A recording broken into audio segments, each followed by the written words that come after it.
Financial planning ఎలా చేసుకోవాలి, ఎక్కడ డబ్బుల్ని ఇన్వెస్ట్ చేస్తే మంచి రిటర్న్స్ వస్తాయి, మ్యూచువల్ ఫండ్స్ పై వెబినార్ ఈ నెల 19-20న. నమస్తే, వెల్కమ్ టు ఐడ్రీమ్ మీడియా. నేను సౌజన్య. ఎవరికైనా కానీ ఫినాన్షియల్లీ స్ట్రాంగ్ ఉండాలని చాలా బాగా అనుకుంటారు, కానీ దానికి సంబంధించి ఎటువంటి ప్లాను చేసుకోరు. బట్ 60 years వచ్చేసరికి ఫినాన్షియల్ వెల్త్ అనేది కార్పస్ అని కూడా అనుకోవచ్చు దాన్ని.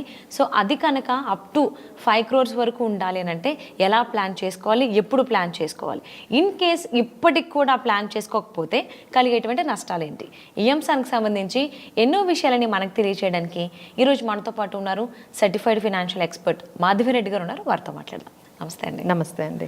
సో అందరికీ ఉంటుంది, నేను ఫినాన్షియల్లీ స్ట్రాంగ్ ఉండాలి, ఎక్కువ వర్క్ చేయాలి, ఇంకా వద్దు అంటే లైక్ శాలరీ వస్తే కానీ వర్క్ చేస్తే కానీ మన లైఫ్ ముందుకు వెళ్ళదు. అట్లా లేకుండా మనకంటూ ఒక కార్పస్ క్రియేట్ చేసుకుంటే, మీరు జాబ్ చేసినా జాబ్ చేయకపోయినా మీకు ఇన్కమ్ ఏదైనా వచ్చినా రాకపోయినా మనం కార్పస్ క్రియేట్ చేసేసుకుని you will feel financial freedom. Yes, అంటే అందరికీ ఉంటుంది ఫినాన్షియల్లీ స్ట్రాంగ్ ఉండాలని, కానీ హౌ టు ప్లాన్ అనేది తెలియదు. సో ఇది ఎలా అంటే 60 years వచ్చేసరికి మన దగ్గర ఫినాన్షియల్లీ వెల్త్ అనేది 5 crores వరకు ఉండాలి అని అంటే ఎప్పటి నుంచి ప్లాన్ చేసుకోవాలి? సో ఇప్పుడు ఎక్కువగా మనం చూస్తున్నాం అండి, ఐటీ ఎస్పెషల్లీ ఐటీ ఎంప్లాయీస్ అయితే ఇంకా తొందరగా మాకు ఫైనాన్షియల్ ఫ్రీడమ్ వచ్చేయాలి. ఎందుకంటే because of artificial intelligence jobs అన్నీ కూడా కొంచెం చాలా టఫ్ అయిపోతున్నాయి, ప్రెషర్ ఎక్కువ అవుతుంది, లేకపోతే రిస్క్ ఎక్కువ ఉంటుంది, అన్సర్టనిటీ అంటే ఈసారి జాబ్ ఉంటుంది, మళ్ళీ నెక్స్ట్ ఇయర్ ఎట్లా ఉంటుందో కూడా తెలియదు. అలానే అక్కడి నుంచి కూడా అంటే యూఎస్లో నుండి కూడా అక్కడ కూడా జాబ్ ప్రాబ్లం చాలా ఎక్కువ ఉందండి, అన్ఎంప్లాయ్మెంట్ ఎస్పెషల్లీ ఐటీ జాబ్స్లో ఉన్న వాళ్ళకి. So because of artificial intelligence కానీ లేకపోతే ఎకానమీ స్లో డౌన్ కానీ ఏదైనా మనం చెప్పుకోవచ్చు. సో అందరూ కూడా చాలా వర్రీ అవుతున్నారు, తొందరగా సెటిల్ అయిపోవాలి, ఉన్నప్పుడే మనం కావాల్సినంత అమౌంట్. అంటే ఇంకోటి ఏంటంటే ఇప్పుడు మనకి లైఫ్ స్పాన్ 85 years అయిపోయింది, అందరూ కూడా 85 years అయితే ఉంటుంది. అది కూడా కొంతమందికి నమ్మకం లేదు, 85 ఉంటున్నారు, అందరూ ఉంటున్నారు. సో ఇప్పుడు దీనివల్ల అంటే మనం అట్లీస్ట్ 80 వరకైనా ప్లాన్ చేసుకోవాలి కదా. అవును, అంటే మీరు రిటైర్మెంట్ ఒక 50కి అయ్యారనుకోండి, మరి 30 years ఎలా ఉంటారు without any income? So 30 years వరకు మనకు ఆ ప్లానింగ్ అనేది ఒక 50కి కానీ మీరు ప్లాన్ చేసుకొని నేను రిటైర్ అయిపోవాలి అంటే ఫైనాన్షియల్ ఫ్రీడమ్ అంటే that should be an option to work or not to work. Work ఉండొచ్చు, ఉండకపోవచ్చు, ఇన్కమ్ ఉండొచ్చు, ఉండకపోవచ్చు, బట్ 50 కల్లా మనకు ఫైనాన్షియల్గా ఫ్రీడమ్ వచ్చేసింది అనుకోండి, వీ ఫీల్ కంఫర్టబుల్. అమ్మాయ మన లైఫ్ అంతా కూడా ఇంకా నెక్స్ట్ 30 years చూసుకోవాల్సిన అవసరం లేదు, తొందరగా జాబ్ ఉన్నప్పుడే ఎక్కువగా మనము క్రియేట్ చేసేసుకుందాము. ఇది అయితే మాత్రం చాలా అవేర్నెస్ అయితే అందరికీ వచ్చిందండి, ఎందుకంటే ఇన్ఫ్లేషన్ బాగా పెరిగింది, లైఫ్ స్టైల్ ఎవరు కాంప్రమైజ్ అవ్వట్లేదు. సో ఎక్స్పెన్సెస్ అన్నీ పెరుగుతూ ఉన్నాయి. అదే అంటే అప్పట్లో రిటైర్మెంట్ అయిన తర్వాత చాలా సింపుల్ లైఫ్ స్టైల్ ఉండేది, నౌ నథింగ్ లైక్ దట్. మీరు రిటైర్మెంట్ అయినా కూడా సేమ్ లైఫ్ స్టైల్ కావాలనుకుంటున్నారు, ఇంకా అప్గ్రేడెడ్ లైఫ్ స్టైల్ కావాలనుకుంటున్నారు ఈవెన్ ఆఫ్టర్ రిటైర్మెంట్ కూడా. సో తగ్గాలని మాత్రం అంటే లైఫ్ స్టైల్ తగ్గాలని మాత్రం అనుకోవట్లేదు, they wanted to maintain the same lifestyle without any income. అదే 30 years ఎలా మనము వితౌట్ ప్లానింగ్ చేయడం కష్టం కదా. So that's what we're coming with a plan. So ఈ ప్లాన్లో ఏంటంటే మనకి 60 yearsకి వచ్చేటప్పటికి ఒక 5 crores మనం 30 years ఉండాలి అంటే మరి 5 crores అయినా ఉండాలి కదా వితౌట్ ఎనీ ఇన్కమ్. సో ఉండాలి అంటే ఒక 60 years కల్లా 5 crores మనం సంపాదించాలి అంటే ఎలా మనం ప్లాన్ చేసుకోవాలి అంటే మీరు అంటే ఇప్పటి వరకు ప్లాన్ చేసుకోలేని వాళ్ళు ఉండొచ్చు, లేదు సఫిషియెంట్గా చేసుకోలేని వాళ్ళు కూడా ఉండొచ్చు. సో వాళ్ళకి మనం కొంచెం ఈ గైడెన్స్ అయితే ఇవ్వచ్చండి. అట్ ద ఏజ్ ఆఫ్ 25 మీరు స్టార్ట్ చేశారనుకోండి, ఓకే 25 yearsకే మీరు స్టార్ట్ చేస్తే 8,000 rupees per month సేవ్ చేస్తే 5 crores అయిపోతుంది. ఓకే 8,000 అంతే. అదే మీరు ఒక 5 years డిలే చేశారనుకోండి, అంటే నేను ఇప్పటివరకు నేను 30 వరకు ఏం సేవింగ్స్ చేయలేదు, సరే I have seen this video or 30 years వరకు నేను అబ్జర్వ్ చేయలేదు, సో ఇప్పుడైతే నేను చాలా సీరియస్గా చేయాలి అనుకుంటున్నారు అనుకోండి, అది 15,000 చేయాల్సి వస్తుంది. ఎవ్రీ మంత్ 15,000 సేవ్ చేయాలి, ఎందుకంటే మీరు 5 years డిలే చేశారు కదా. 25కి మొదలు పెట్టాల్సింది 30కి మొదలు పెట్టారు. సో 30 years కూడా కాదు, కొంతమంది ఇంకా డిలే చేశారు, ఈఎంఐలు కడుతూ వాళ్ళకి సేవింగ్స్ అవ్వకుండా ఇంకెక్కడో స్పెండ్ చేసి ఏమీ ఇన్వెస్ట్మెంట్స్ చేయకుండా అట్లానే ఉన్నారు. ఇప్పుడు నౌ దే హ్యావ్ రియలైజ్డ్, అమ్మో నాకు 35 years వచ్చేసాయి, ఇక నేను రిటైర్మెంట్ ప్లానింగ్ గురించి సీరియస్గా ఆలోచించాలి, నాకు ఎలా అయినా ఈ ఫైనాన్షియల్ ఫ్రీడమ్ కావాలి అంటే ఇప్పుడు వాళ్ళకి ఒక 27,000 per month చేయాల్సి ఉంటుంది, ఎందుకంటే they delayed by another 5 years. ఇంకా కొంతమంది ఉంటారు at the age of 40 they realised అనుకుందాం, ఇంకా డిలే అయిపోయింది, వాళ్ళు 40 వరకు వస్తే కానీ వాళ్ళకి అర్థం కాలేదమ్మో మనకి ఇంకా రిటైర్మెంట్ ప్లానింగ్కి ఏమీ మనం చేసుకోలేదు, ఇంతవరకు ఏదో లైఫ్ అనేది అలా లీడ్ చేసామంటే ఇప్పుడు వాళ్ళు 50,000 పర్ మంత్ చేయాల్సి ఉంటుంది. Per month 50,000? యా, మరి ఇంకా టైం ఎక్కడ ఉంది, ఇక 40 నుంచి 60 కదా. అవును, 20 years ఉంది కదా. సో కాంపౌండింగ్ ఎఫెక్ట్ అనేది తగ్గిపోతుంది మీకు. అందుకనే మనం ఎప్పుడైనా సరే ఎర్లీగా స్టార్ట్ చేస్తే ఒక 5,000 10,000తోనే అయిపోయేది, మీరు డిలే చేయడం వల్ల ఇప్పుడు 50,000 పర్ మంత్ చేయాల్సి వస్తుంది.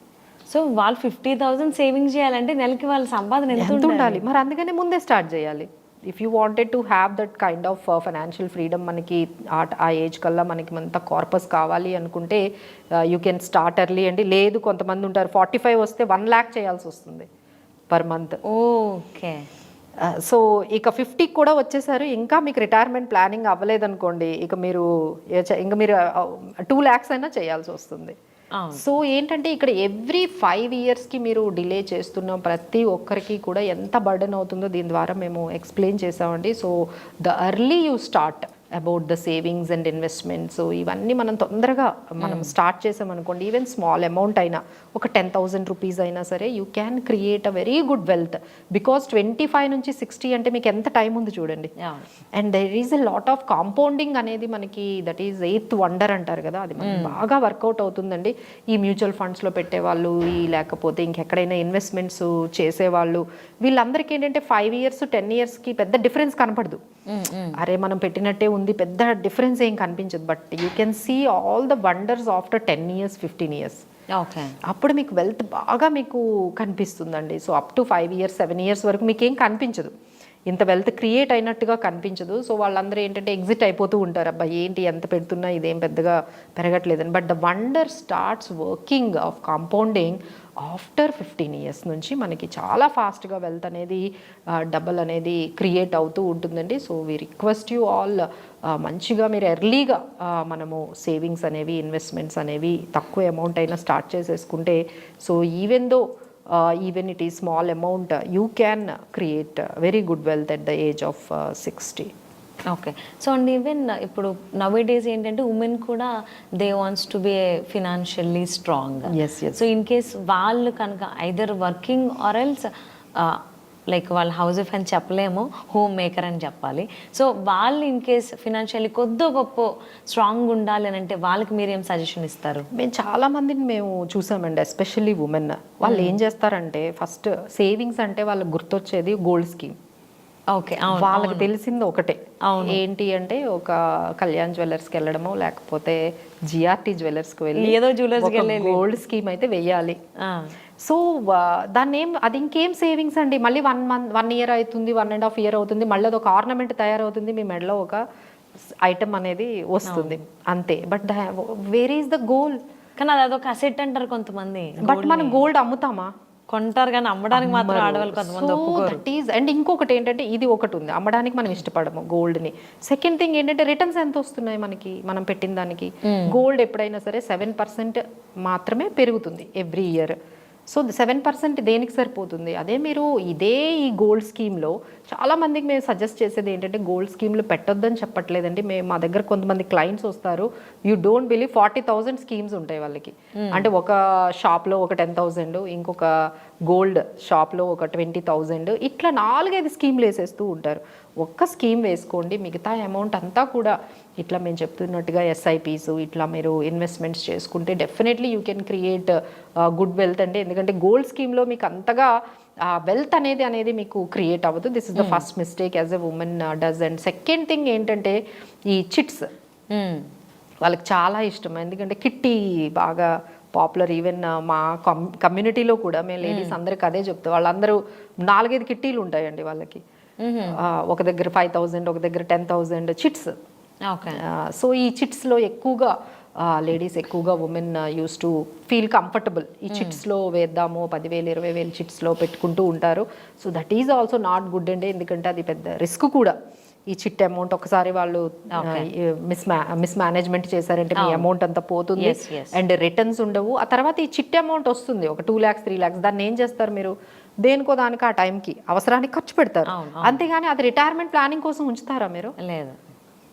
That is what is happening with the chits. Chit amount రాగానే అది మీ పిల్లల హైయర్ ఎడ్యుకేషనో లేకపోతే మీ రిటైర్మెంట్ గోల్కో అస్సలు ఉపయోగపడడం లేదండి. ఆ టైంకి ఆ చిట్ వచ్చిన టైంకి మీకు ఏదో గుర్తొస్తుంది, అది గోల్డ్ కొనుక్కుంటారు, లేకపోతే ఇంట్లో ఫంక్షన్ చేసుకుంటారు, ఇంకేదో, లేకపోతే ఏదైనా అప్పు ఉంటే తీర్చుకుంటారు. అంతేగాని అది ఒక రిటైర్మెంట్ గోల్కి అయితే మాత్రం ఆ చిట్ అమౌంట్ ఏదైతే మీకు 2 lakhs 3 lakhs వచ్చిందో అది యూజ్ అవ్వట్లేదు. సో ఇలా కొన్ని మిస్టేక్స్ అయితే ఎస్పెషల్లీ ఉమెన్ అయితే చేస్తూ ఉన్నారండి. సో దానికి అవేర్నెస్ ఇంకొంచెం, అంటే వాటికి రిటర్న్స్ తక్కువగా రావట్లేదు, దానికి గోల్కి సంబంధించినట్లుగా మనం రీచ్ అవ్వట్లేదు అనేది అయితే మనకి తెలుస్తుంది. సో వాళ్ళందరికీ కూడా వీఆర్ రికమెండింగ్ దట్ మమ్మల్ని అప్రోచ్ అవ్వండి, we will guide you how to invest. అంటే మళ్ళీ మ్యూచువల్ ఫండ్స్ అంటే అమ్మో మేడం అందులో చాలా రిస్క్ ఉంటుంది, అవి డబ్బులు పోతాయంట, ఇవి అపోహలు కూడా ఎక్కువ లేడీస్కి ఉన్నాయండి. అవును. సో దాని మీద కూడా మనం అసలు అంటే లేడీస్ ఎలాగా ఫినాన్షియల్లీ స్ట్రాంగ్ అవ్వడానికి ప్లాన్ చేసుకోవాలి. సో వీళ్ళకి ఏంటంటే ఉమెన్కి కొంచెం భయం ఎక్కువ ఉంటుంది. బట్ డోంట్ వరీ అండి, we are there to help you. మమ్మల్ని మీరు రీచ్ అయినట్లయితే మీకున్న 5,000 10,000 20,000 ఎంతైనా సేవింగ్స్ అవ్వనియండి. We will put you in ఒక మంచి ఇన్వెస్ట్మెంట్ ప్లాన్లో పెట్టొచ్చు. Thank you so much for sharing valuable information Madhavi గారు. Thank you. So for financial planning మీకు మాధవి రెడ్డి గారి సజెషన్స్ కావాలి అని అనుకుంటే మాత్రం స్క్రీన్పై కనిపిస్తున్న నెంబర్కి కాంటాక్ట్ చేయండి.